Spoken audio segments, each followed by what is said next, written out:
Bonjour à tous, bienvenue sur Parole Évangile. Donc aujourd'hui, nous allons faire un partage biblique. Alors bonjour à tous, bonjour à tous les frères et sœurs. Bonjour. Bonjour. Bonjour à tous. Bonjour. Voilà, donc bienvenue sur ce plateau. Nous allons commencer par mettre ces moments entre les mains du Seigneur. Seigneur, merci pour ta grâce, merci pour ces moments, Seigneur, merci pour cette émission. Que tu puisses encore proclamer ta parole, Seigneur Père, que nous puissions être conduits par ton esprit, Seigneur Père. Mets ta parole dans nos bouches, Seigneur Père, afin que nous puissions te glorifier, toi et toi seul, Seigneur Père. Amen. Voilà, donc, alors aujourd'hui, nous allons partager sur Jean chapitre 2. Voilà, j'ai médité ça hier matin et du coup, on va le partager avec vous. Hein? Donc si vous voulez intervenir, n'hésitez pas à prendre vos micros et puis à intervenir. Hein? Donc, alors on va prendre Jean chapitre 2 à partir du verset 1. Alors qui est-ce qui veut lire? Alors, or 3 jours après, on faisait des noces à Cana en Galilée, et la mère de Jésus était là. Et Jésus fut aussi convié aux noces avec ses disciples. Et le vin ayant manqué, la mère de Jésus lui dit, « Ils n'ont plus de vin. » Mais Jésus lui répondit, « Qu'y a-t-il entre moi et toi, femme? Mon heure n'est pas encore venue. » Sa mère dit au serviteur, « Faites tout ce qu'il vous dira. » Or, il y avait là 6 vases de pierre destinés aux purifications des Juifs, dont chacun contenait 2 ou 3 mesures.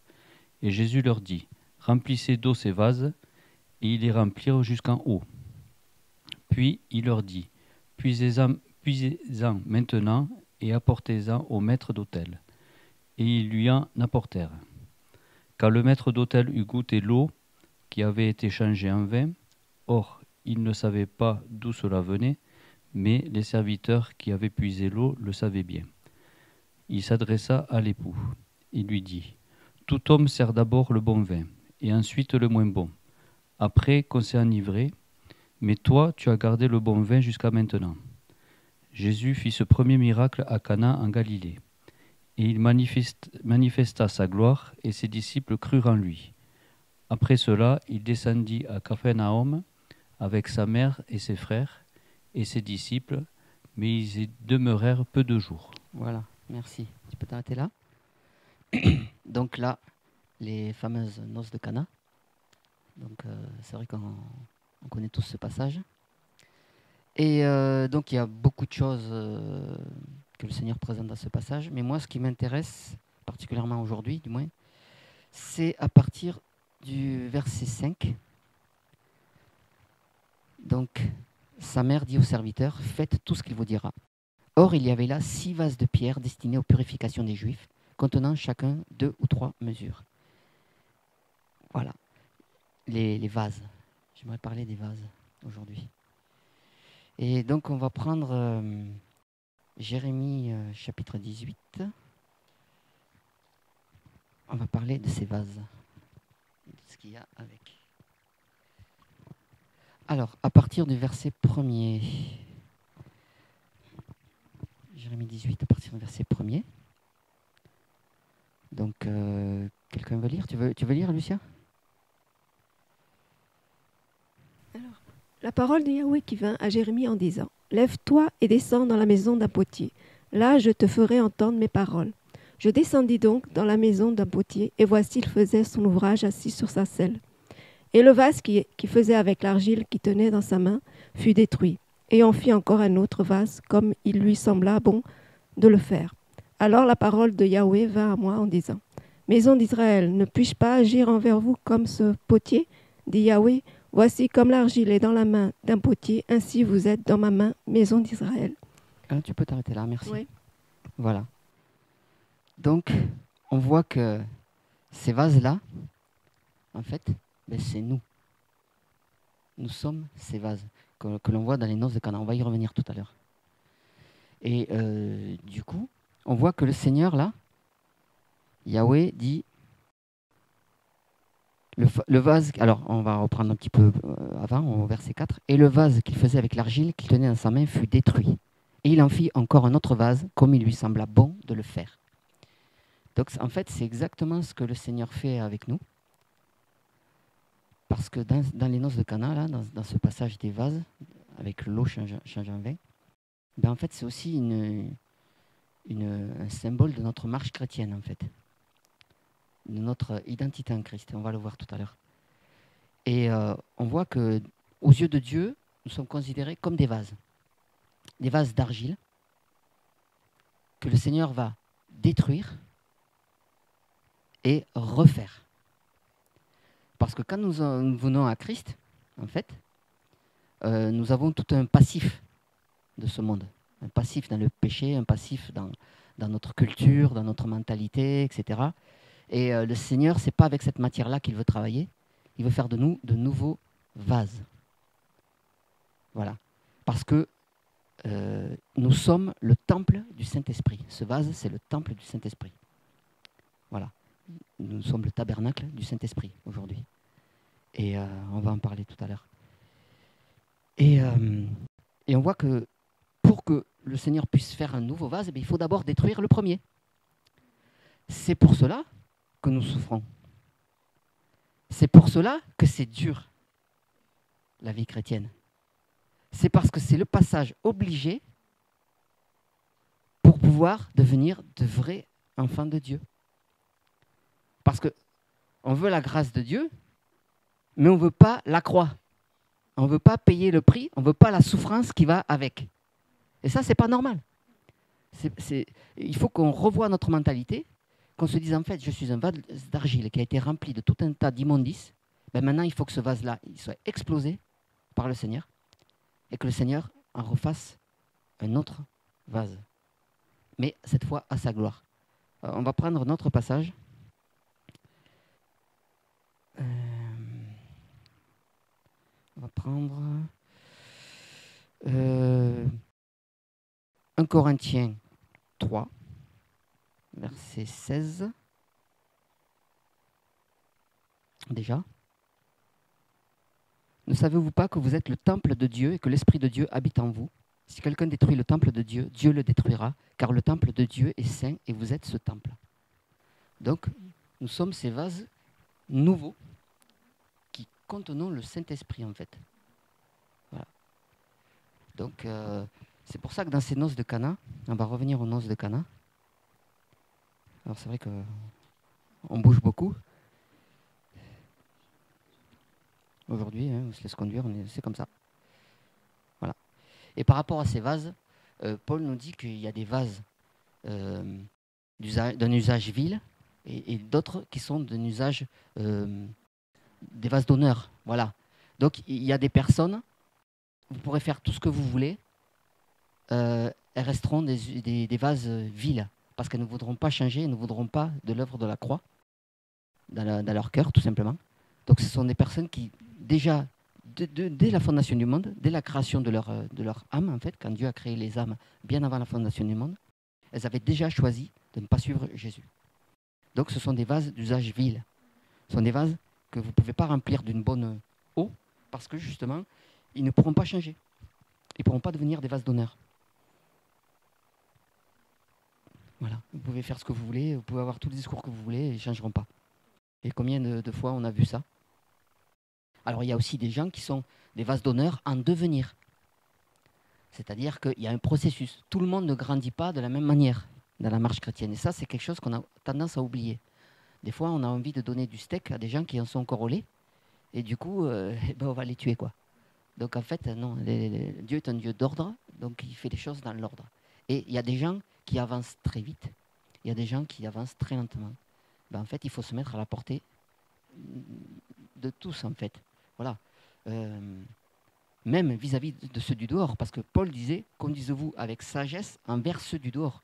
Et nous, parfois, à cause du zèle, on peut manquer de sagesse envers ceux du dehors et être contre-productif de contre-témoignage, en fait. Et en voulant proclamer Dieu, finalement, on finit par être de mauvais exemples. Voilà, parce qu'on manque de sagesse. Et alors, on va reprendre Jean chapitre 2. Voilà. Donc, je reprends à partir du verset 6. Tu voulais intervenir, peut-être? Oui, je me laisse interpeller par ce que tu viens de dire.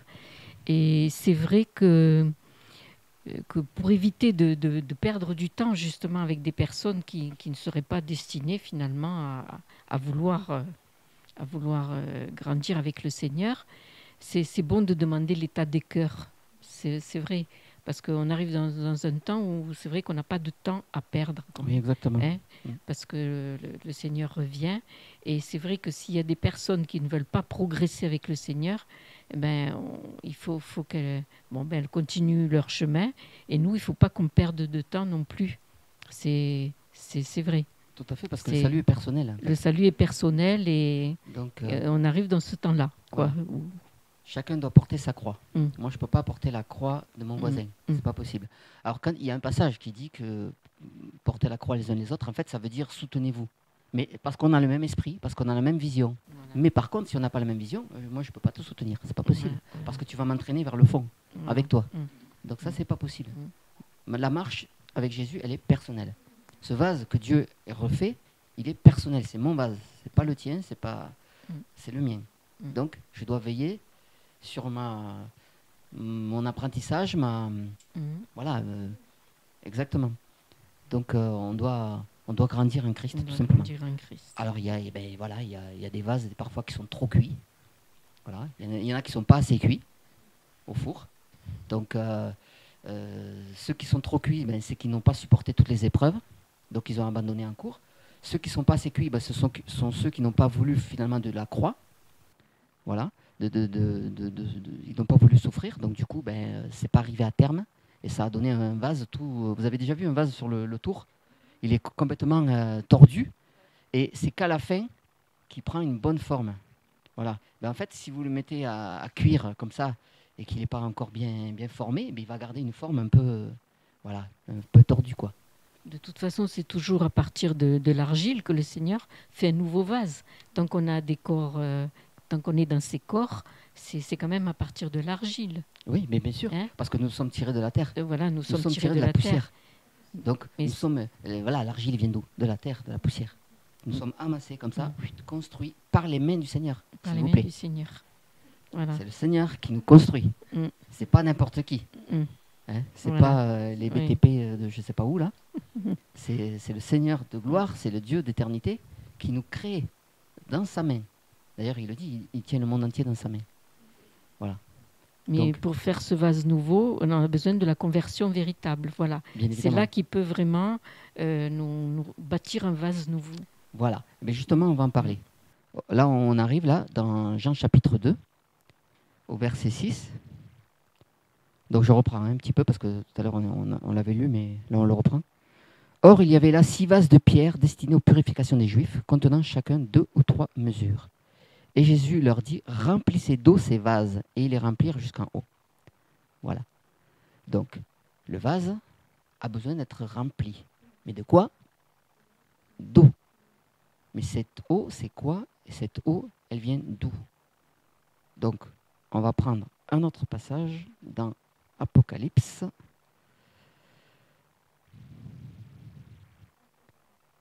Ouais. Je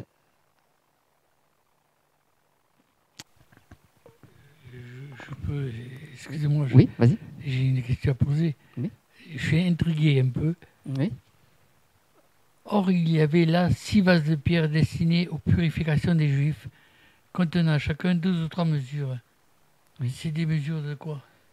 Alors, en fait, les mesures, c'était des petits vases qui contenaient à peu près 40 litres et qui servaient à mesurer... voilà, on prenait une petite amphore de 40 litres, on la vidait, ça faisait 40 litres. Hop, si on avait besoin de 80 litres, on faisait 2 mesures. Voilà. 3 mesures, c'est 3 fois la petite amphore de 40 litres, tout simplement. Voilà, Alors, voilà, c'était pour mesurer, tout simplement. Donc, alors, cette fameuse eau, elle vient d'où? Alors, on va prendre Apocalypse, Apocalypse 22, verset 1. Voilà, Apocalypse 22, verset 1. Tu veux le lire, Micheline? Avec le micro. Et il me montra un fleuve d'eau de la vie, brillant comme du cristal, sortant du trône de Dieu et de l'agneau. Amen. et il me montra un fleuve d'eau de la vie. Donc, ces vases que nous sommes remplis d'une eau, mais cette eau ne vient pas de n'importe où. Elle sort du trône de Dieu, des sources de la vie. Waouh. Donc, nous sommes remplis d'une eau qui est la vie éternelle, qui est la parole de Dieu, parce que l'eau, c'est aussi la parole, c'est aussi l'esprit de Dieu. Vous voyez, l'eau, c'est aussi voilà, c'est la parole, c'est l'esprit de Dieu. La parole, c'est aussi le pain. Il y a plusieurs symboles pour la parole. Il y a plusieurs symboles aussi pour l'esprit. C'est aussi le feu, l'esprit. L'eau et le feu. Voilà. C'est Jésus, tout simplement. Voilà. Et on voit que cette eau pure, elle sort directement du trône de Dieu. Voilà. Donc, c'est une eau puissante et vivante. Si on prend Apocalypse 21, verset 6. Oui, tu veux lire? C'est bon? Oui. Il me dit aussi, c'est fait. Je suis l'alpha et l'oméga, le commencement et la fin.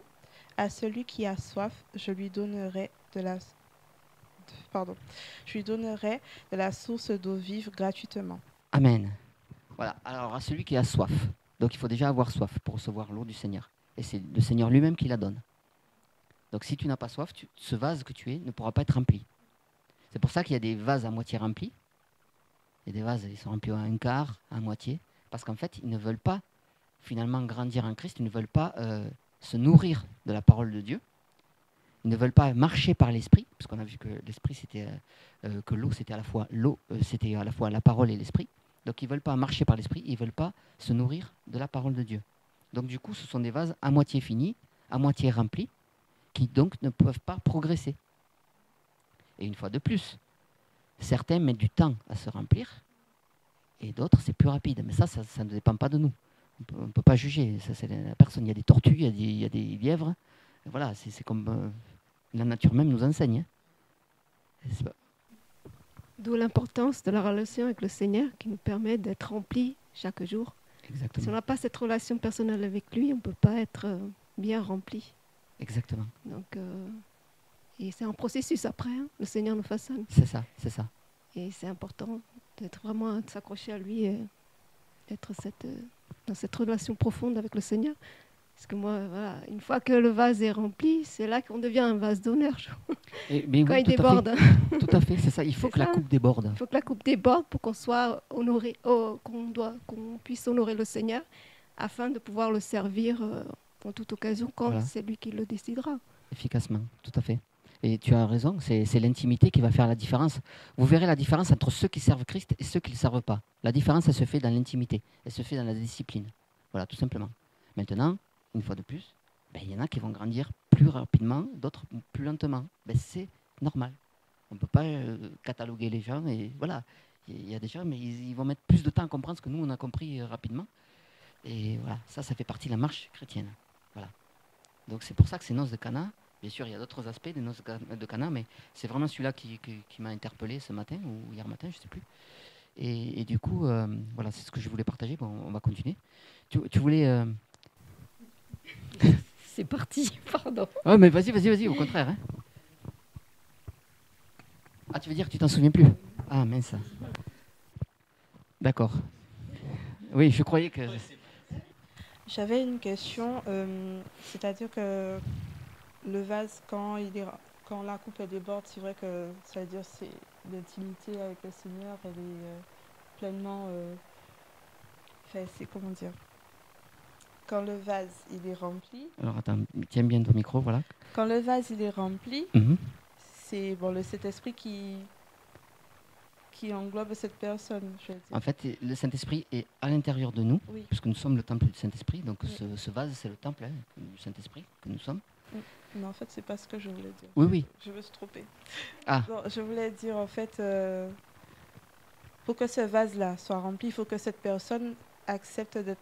Est-ce que cette personne doit accepter d'être émondée, en fait, Tout à fait. par rapport à... Ah oui, parce que le Seigneur ne fait rien contre ta volonté. Voilà. Jamais de la vie. Il va t'imposer quoi que ce soit. Il travaille de concert avec toi. C'est-à-dire, si tu veux, il va faire. Si tu veux pas, il te laisse tranquille. Parce que ce n'est pas un Dieu dictateur qui s'impose. Jésus n'est pas un Dieu dictateur qui s'impose. Il se à fait. propose. Frappez et l'on vous ouvrira. Demandez et vous recevrez. Si tu ne demandes pas, tu ne recevras rien. Si tu ne frappes pas, on ne va pas t'ouvrir la porte. Hein. Ça c'est sûr.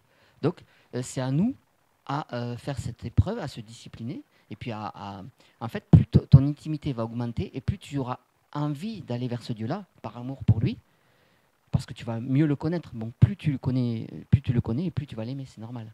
C'est comme un homme et une femme, plus ils vont apprendre à se connaître, plus ils vont s'aimer. C'est pareil avec Dieu, tout simplement. C'est une question d'intimité.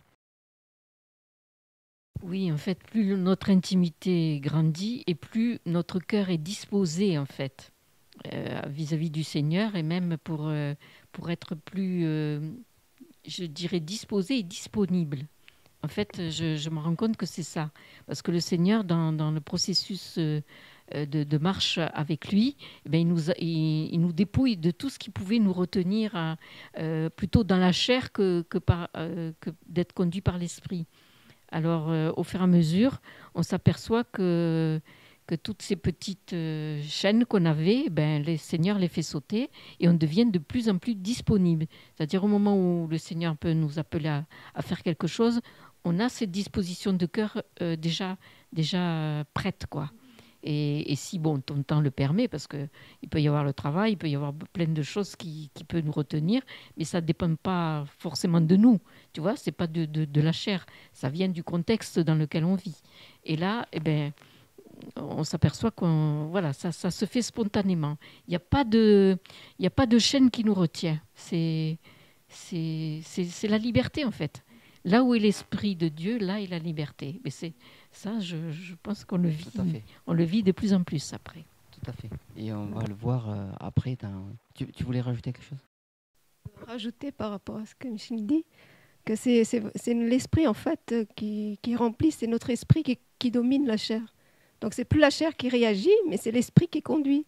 Donc l'esprit ne peut qu'obéir aux ordres du Seigneur. Tout simplement. Voilà, c'est ça. Il faut remettre les choses dans leur contexte. Et on va le voir plus tard dans les noces de Cana, justement. Parce que là, on a parlé de l'eau. Et donc, voilà. Et en fait, on travaille de concert avec le Seigneur. Parce qu'il ne fait rien pour s'imposer, quoi. Si je le laisse faire, il va faire cet émondage. Mais si je ne veux pas qu'il le fasse, il ne le fera pas. Après, il faudra subir les conséquences, bien évidemment. Ça, c'est sûr. On ne peut pas voir la gloire de Dieu et puis ne pas vouloir, dans le même temps, passer par les étapes de la marche chrétienne. Donc, on va prendre la suite. Tu voulais... En fait, quand on parlait de ce vase rempli, là, ça me faisait penser au passage dans le livre d'Ézéchiel, chapitre 47. On ne va pas le lire parce qu'il faut lire tout le chapitre où c'est la marche chrétienne, comme tu viens de dire, où on a l'eau jusqu'à la cheville, puis jusqu'au genou, jusqu'à la taille, etc. Ça symbolise la marche chrétienne. Et puis quand le vase est plein, on nage dans le Saint-Esprit, quoi. Voilà. C'est ça. Donc, voilà, c'est un processus, en fait, la marche chrétienne. Donc, d'abord, ça commence par la destruction du premier vase, le vase vil, voilà, qui est en argile, qui sort de la terre. Et le Seigneur va refaire à la conversion, lorsqu'on a reçu le Saint-Esprit, qu'on s'est repenti, etc. On se repent par l'action du Saint-Esprit, pas par nous-mêmes. Hein. Sinon, c'est une fausse repentance. Donc, voilà. Et du coup, ce processus-là, si on accepte ce processus-là, le Seigneur va nous remplir au fur et à mesure, avec l'eau de la parole, l'eau de l'esprit, voilà, le feu aussi de l'esprit. Voilà. Et dans ces cas-là, oui, on va vivre une marche chrétienne normale, c'est-à-dire avec tout ce qui va avec les souffrances, avec les combats, avec tout ça, les persécutions, tout ça, c'est compris dans le Pâques. Voilà, c'est compris dans la marche chrétienne. Voilà, c'est tout à fait normal. Donc on reprend à partir du verset 6 comme tout à l'heure. Or il y avait là 6 vases de pierre destinés aux purifications des Juifs, contenant chacun 2 ou 3 mesures. Et Jésus leur dit, remplissez d'eau ces vases, et ils les remplirent jusqu'en haut. Puis il leur dit, puisez-en maintenant et apportez-en au maître d'autel. Et ils lui en apportèrent. Quand le maître d'autel eut goûté l'eau qui avait été changée en vin, or il ne savait pas d'où cela venait, mais le serviteur qui avait puisé l'eau le savait. Il s'adressa à l'époux et lui dit, « Tout être humain sert d'abord le bon vin et ensuite le moins bon après qu'on s'est enivré. Mais toi, tu as gardé le bon vin jusqu'à maintenant. » Voilà. Là, on va parler du vin, en fait. Donc, on a vu déjà les vases, ce que représentaient les vases. Donc, c'est une moue, en fait. Ce que représentait l'eau, ben, c'est la parole, l'esprit aussi, qui, de toute façon, marche de concert. Hein, parce que s'il n'y a pas les deux, il y a un problème. Donc, on a besoin des deux. Voilà, l'esprit et l'eau. Voilà. Et donc, là, on va parler du vin. Alors, que représente le vin? Ben, on va prendre un passage dans Matthieu 26, versets 27 au 29. Alors, qui est-ce qui veut le lire? Matthieu 26, versets 27 à 29. Quelqu'un veut le lire? Allez. Alors, à partir du verset 27. Oui, tout à fait. Puis, ayant pris la coupe et bénit Dieu, il la leur donna en leur disant, « Buvez-en tous, car ceci est mon sang, le sang de la nouvelle alliance, qui est répandu pour beaucoup, pour la rémission des péchés. Or, je vous dis que depuis cette heure, je ne boirai pas de ce fruit de vigne, jusqu'au jour que je le boirai de nouveau avec vous dans le royaume de mon Père. » Amen. Donc là, c'est le fameux passage où Jésus est avec les disciples, puis ils font la Pâque, en fait. Donc ils partagent le pain et le vin. Donc voilà, le pain qui symbolise son corps, et le vin qui symbolise quoi, le vin? Le sang. Voilà, tout simplement, le sang de Jésus. Et ça symbolise, du coup, la croix, son sacrifice. Parce que c'est son sang versé à la croix qui nous sauve. S'il n'y a pas l'effusion du sang, il n'y a pas la vie. Donc il fallait que ce Dieu-là vienne en chair. C'est ça la folie de Dieu. La folie de Dieu, c'est pas de gesticuler partout. Ça, c'est pas la folie de Dieu. La folie de Dieu, c'est de prêcher que Dieu est venu en chair, sous la forme d'un homme. Ça, c'est la folie de Dieu. C'est la folie que Paul prêchait dans 1 Corinthiens 1,18. C'est de cette folie-là dont il parle. C'est de prêcher que Dieu est venu en chair sur la terre. Ça, c'est la folie de Dieu. C'est cette folie-là qui n'est pas reçue par les hommes. Eh oui. Eh oui.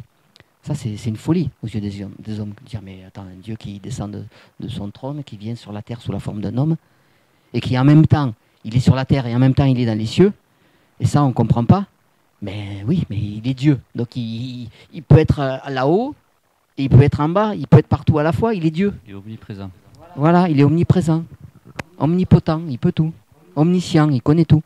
Et surtout qu'il est venu pour mourir sur une croix. Donc c'est ça, vraiment la folie que les gens ne comprennent pas. La folie oui. de Dieu. C'est ça, il s'est sacrifié pour sa création. Oui. Petite créature poussière qu'on a vue, l'argile, hein, il est venu mourir pour l'argile. Vous vous rendez compte? Le Dieu créateur de toutes choses est venu sur la terre dans un monde complètement pouilleux, crasseux, tortueux, dans la poussière. Pendant 33 ans, il a vécu sur terre. Il a vécu tout ça. Il a vécu les crachats, les immondices, les insultes, tout ce qui va avec le corps humain aussi, la fatigue. Voilà, en tant qu'homme, parce qu'il était 100% homme, 100% Dieu. Mais en tant qu'homme, il a subi voilà, les moqueries, la fatigue, la faim, la soif, les pleurs. Il a pleuré la mort de Lazare, etc. Et c'était, voilà, il avait toutes ces épreuves du corps humain que nous avions. On comprend bien là, on réalise vraiment son amour si grand, si parfait pour nous, quoi. Il est venu vraiment pour sa créature et on réalise son amour. C'est ça. C'est son grand amour. Exactement. Et on voit que dans les noces de Cana, il a rempli ses vases avec le vin. L'eau a été changée en vin. Donc, l'eau, la parole, l'esprit, tout ça, a été associé au sang de l'agneau, donc la croix, pour que ce vase contienne à la fois la parole de Dieu, l'esprit de Dieu et son caractère, de tout ce qui est la résurrection en fait, la croix, tous les principes de la croix. Donc dans ce vase, il y a la croix, il y a l'esprit et il y a la parole.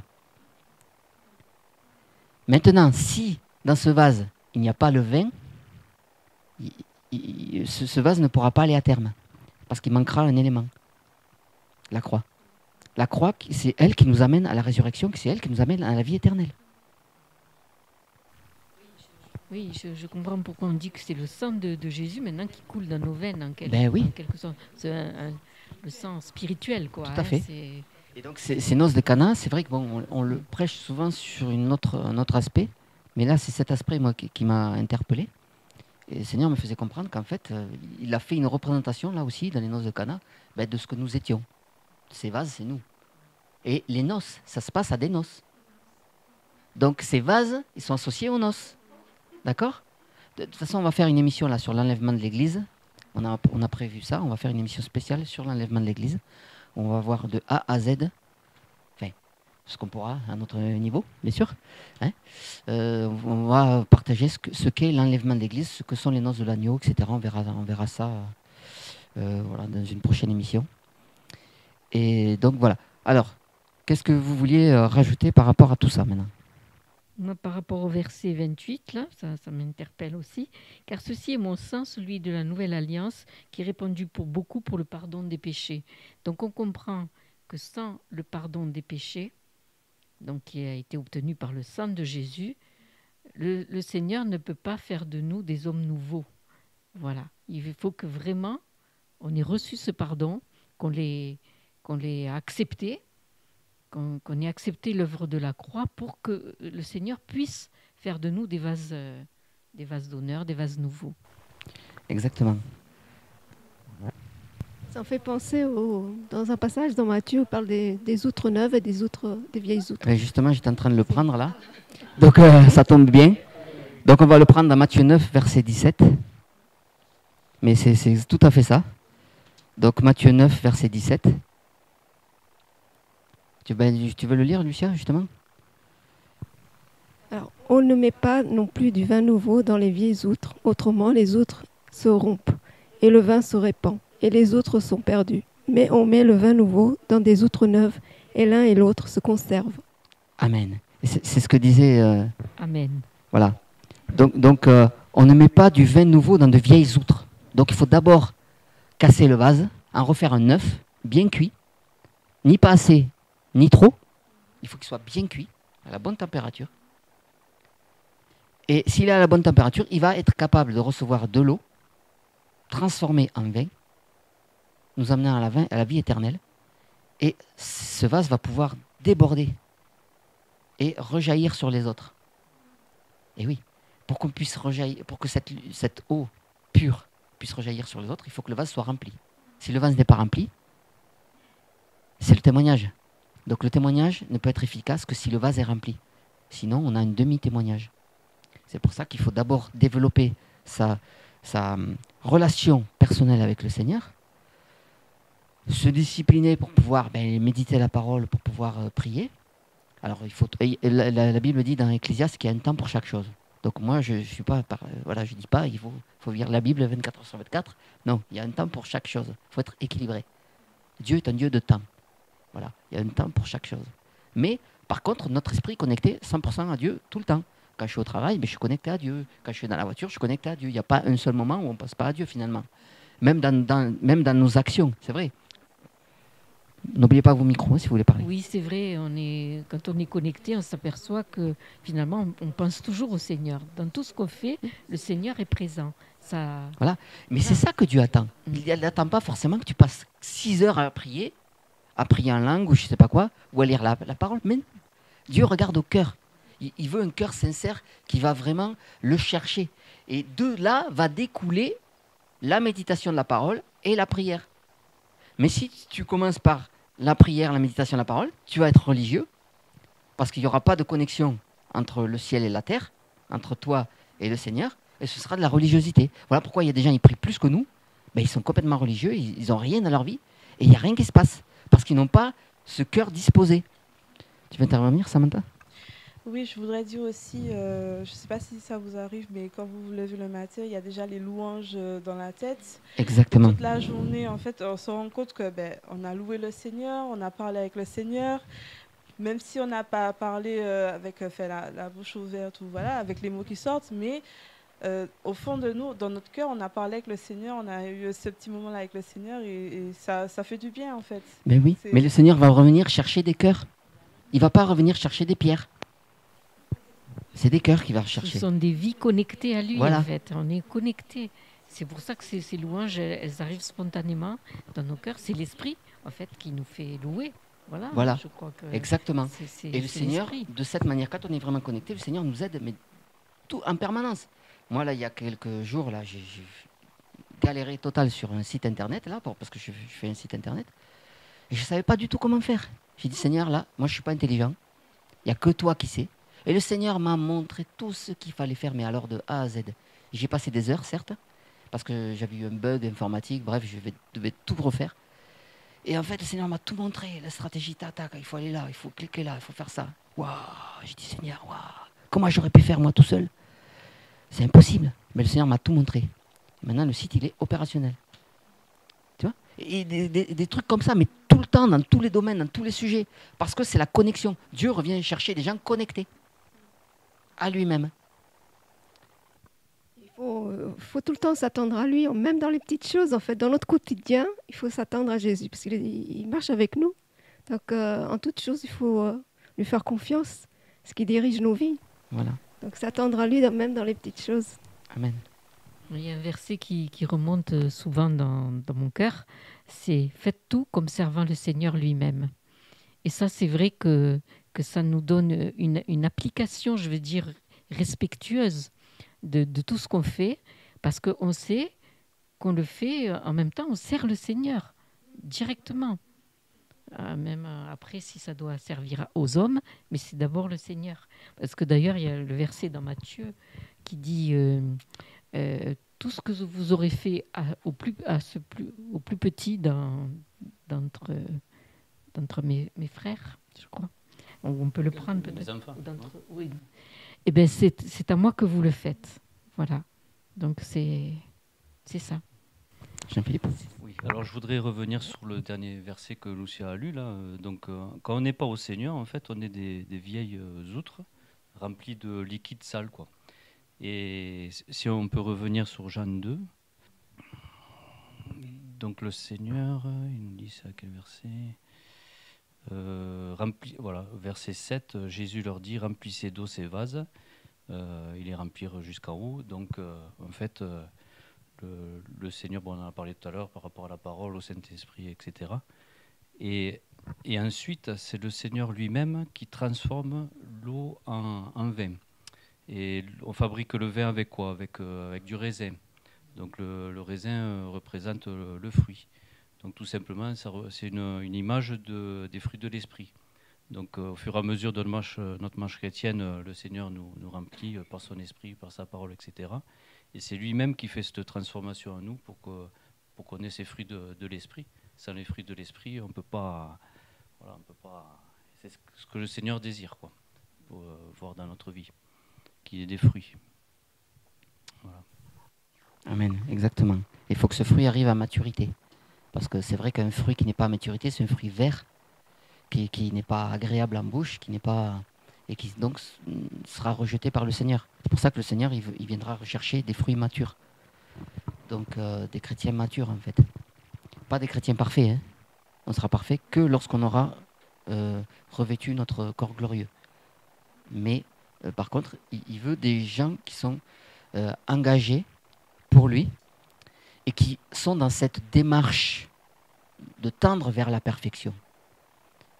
En fait, le Seigneur viendra chercher des gens qui sont en marche, assis dans les lieux célestes, mais en marche, spirituellement.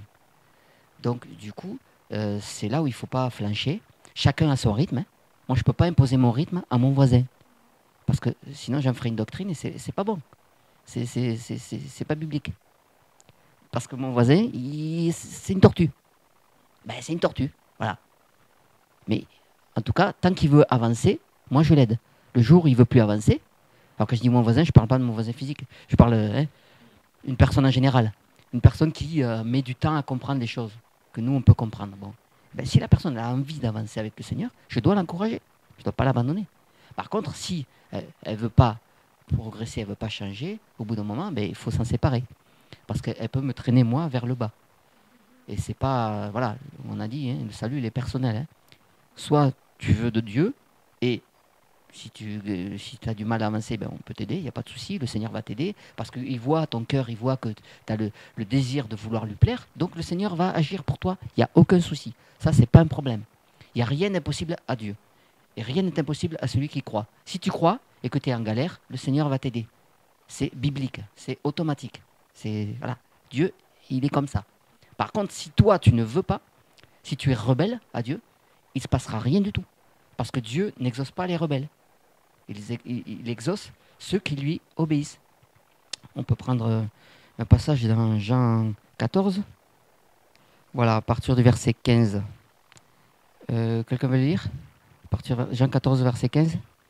Alors, tu peux lire jusqu'au verset 17. Si vous m'aimez, gardez mes commandements.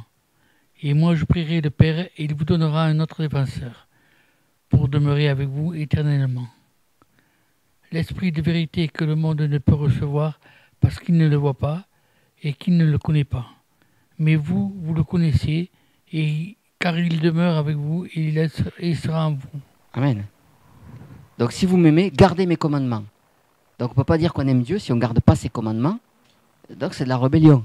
Et après il dit que le Saint-Esprit, il est en nous. Voilà, je vous enverrai l'esprit de vérité. Donc c'est cet esprit-là qui va faire ce travail en nous, de sanctification, de nettoyage. C'est lui qui va le faire. Nous, par nous-mêmes, on ne peut pas. Nous, ce qu'on doit faire, notre part à nous, c'est d'avoir la volonté que Dieu fasse ce travail.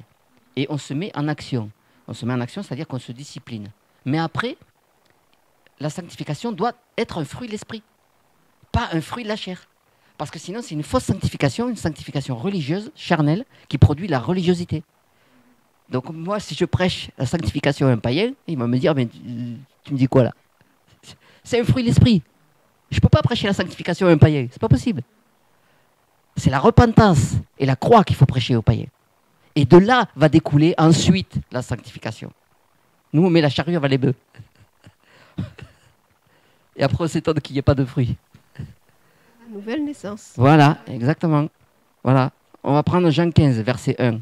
Parce qu'on parlait du vin tout à l'heure, on parlait Jean-Philippe parlait du raisin. Jean 15, verset 1. Je suis le véritable cep et mon père est le vigneron. Alors vous avez bien compris, si vous suivez cette chaîne, que lorsqu'il dit je suis le véritable cep et mon père est le vigneron, c'est une seule, voilà, c'est un seul être. Hein. Voilà, Dieu est un. C'est-à-dire qu'il a à la fois le cep et il a à la fois le vigneron. Ce sont deux aspects différents, voilà, tout simplement, complémentaires. Donc verset 2, tous les sarments qui en moi ne portent pas de fruits, il les enlève.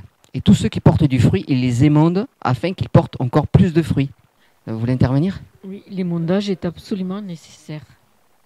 Absolument Voilà. nécessaire. Il faut du vin dans le vase. Il ne faut pas que de l'eau, il faut du vin. Voilà. Par rapport au vin, je peux comprendre que ça représente la joie. Ça symbolise la joie, en fait. Un chrétien qui est vraiment intègre dans le Seigneur, qui porte du fruit, est dans la joie, même par rapport aux persécutions, à l'opposition, tout ça. Et oui, parce qu'en fait, il se dit, mais alors ça veut dire que j'appartiens au Seigneur, puisque je vis ce qu'il a vécu. Waouh, Seigneur, tu me fais grâce. Ah, mais je souffre comme toi. Ah, mais ça veut dire que je t'appartiens. Je suis ton fils, je suis ta fille. Waouh. Moi, c'est comme ça que je fais maintenant. Ouais. Chaque fois que j'ai un combat, je En dis, fait, on doit le prendre du merci, bon Seigneur. côté. Et c'est un commandement qui nous demande d'être toujours dans l'allégresse, dans la joie. Eh ben oui, c'est un commandement. exactement. Donc on doit toujours Réjouissez-vous, je le répète. se réjouir. Réjouissez-vous, Et Paul oui. disait. La Soyez joie toujours joyeux. La joie est un fruit de l'esprit dans Galates 5, 22 de toute façon. Voilà. Et on voit bien que nous sommes attachés au cep. Le cep, c'est ce qui produit, c'est dans la vigne, c'est ce qui produit le raisin. Donc tout est lié au raisin. Voilà, au raisin.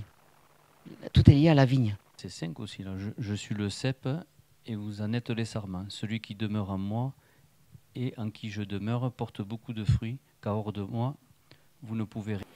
Voilà, voilà. Sans lui, on ne peut rien faire. Donc ça ne sert à rien d'essayer d'avoir une espèce de sanctification charnelle qui sera produite par moi-même, par mes efforts, parce que ça va produire rien du tout. Non.